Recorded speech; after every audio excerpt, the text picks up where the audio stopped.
నమస్కారం గురుగారు. శ్రీమాత్రే నమః. కుంభరాశి వారికి జూన్ నెలలో ఎలా ఉండబోతుంది సార్? జూన్ నెలలో కుంభరాశి వారికి చూసుకుంటే సర్వసాధారణంగా వీరికి ఏలినాడు శని జన్మంలో తిరుగుతుంది. స్ట్రెస్ ఉంటుంది. అంటే అట్లాంటిది జరిగిపోయిన అంశాలు మళ్ళీ మళ్ళీ తెర మీదకి రావడం వల్ల కావచ్చు, మదర్ వల్ల కావచ్చు, మదర్కి బ్రదర్స్కి ఉండేటువంటి డిస్టర్బెన్సెస్ వల్ల కావచ్చు, కొంత స్ట్రెస్ ఉంటుంది. బికాజ్ ఆఫ్ లగ్నంలో శని ఉండి 3లో కుజుడు ఉన్నాడు కదా, అందుకని.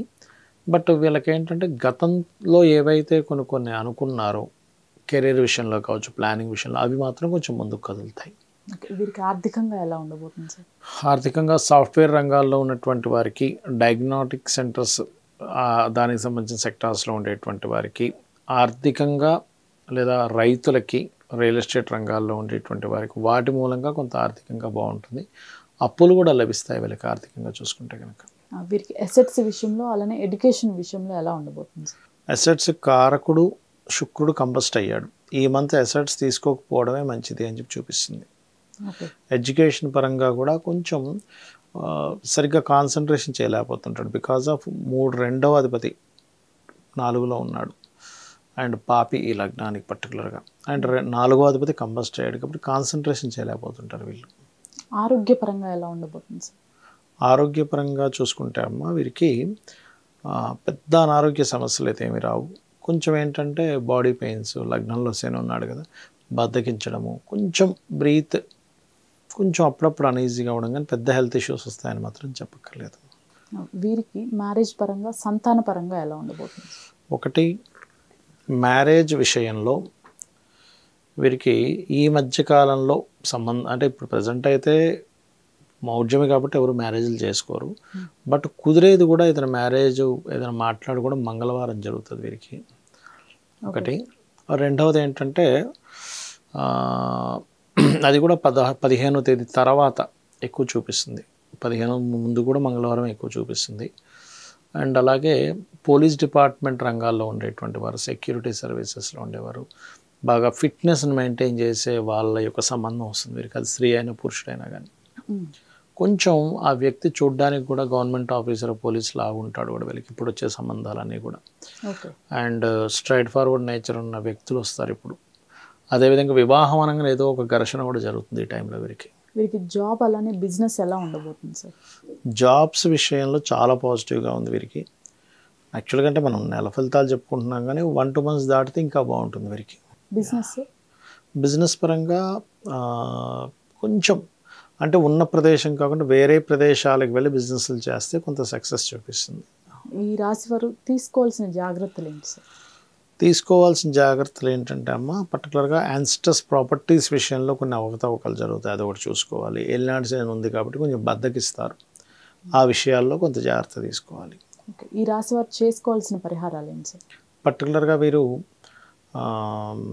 గణపతి ఆరాధన అండ్ సూర్య ఆరాధన చేసుకోవడం మంచిది.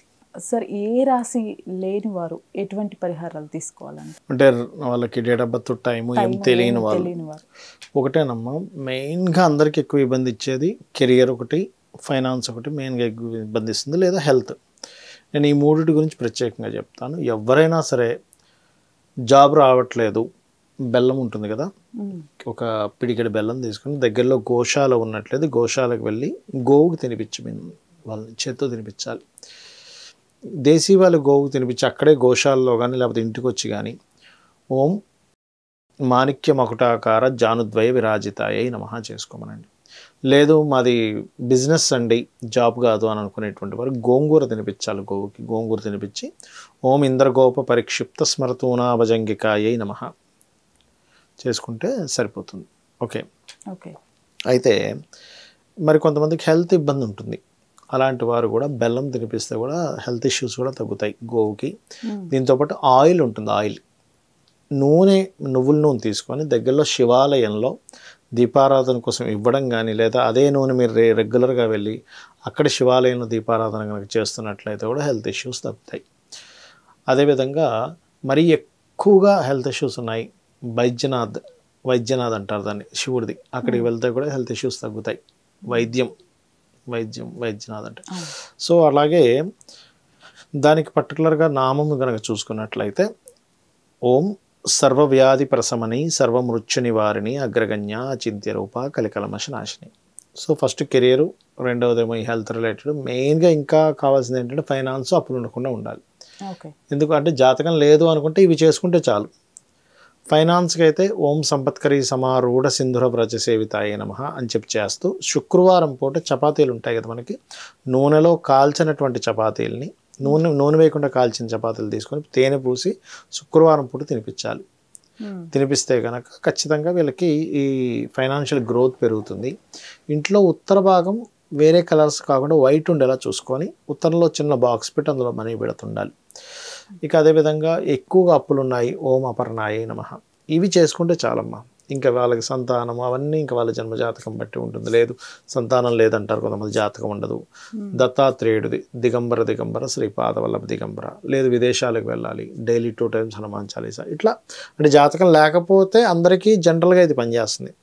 జాతకం ఉంటే పర్టికులర్గా వాళ్ళ పర్సనల్ చార్ట్లో ఏ గ్రహం బాగుంది, ఏ గ్రహం బాగాలేదు చూసి దాని తగ్గట్టుగా పరిహారం చేసుకోవాలి. సార్ ఈ రాశి వారు ఈ గోచార ఫలితాలు కాకుండా ఇంకా ఏమైనా చేసుకోవాలా సార్? ఏమైనా మనం చూసుకోవాలా? ఒకటేనమ్మా, ఎప్పుడు కూడా గోచారం అనేటువంటిది ప్రజెంట్ ఉన్న కండిషన్ ఎలా ఉంది, బయట వాతావరణం ఎలా ఉంది, ఈ రూట్లో వెళ్తే ట్రాఫిక్ ఎట్లా ఉంది చెప్పేది అనుకుందాం. పర్సనల్ చార్ట్ అనేది మన నిర్ణయము. అంటే ఎలా ఉంటుందంటే ప్రతిదీ కూడా మనం పాస్ట్ లైఫ్లో చేసినటువంటి కర్మలు బట్టి ఈ ఇప్పుడున్నటువంటి జన్మలో గ్రహాల స్థితి ఏర్పడుతుంది. అంటే ఉదాహరణకి పాస్ట్ లైఫ్లో మీరు అందరికీ రెస్పెక్ట్ ఇచ్చారు, ఈ లైఫ్లో సన్ యొక్క స్థితి బాగుంటుంది. సన్ బాగున్నాడంటే మీకు ఆటోమేటిక్గా రెస్పెక్ట్ అనేటువంటిది పెరుగుతుంది, అదొకటి. అలాగే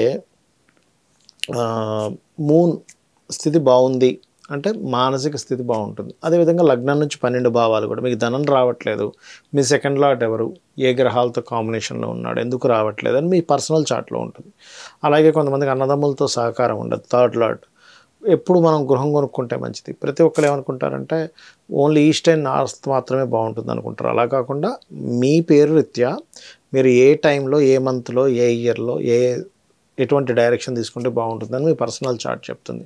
అదేవిధంగా సంతానం కావచ్చు, వివాహ సమయం కావచ్చు. చాలామందికి ఏంటంటే నార్మల్గా ఒక ఏజ్ వచ్చిందని వివాహం చేసుకుంటారు. అలా కాకుండా ఈ పర్టికులర్ ప్లానెట్ సప్తమ స్థానాధిపతి ఎప్పుడు శుభంగా ఉన్నాడు ఆ టైంలో వివాహం చేసుకుంటే వాళ్ళకి మ్యారిటల్ లైఫ్ సంబంధించిన విషయంలో బాగుంటుంది.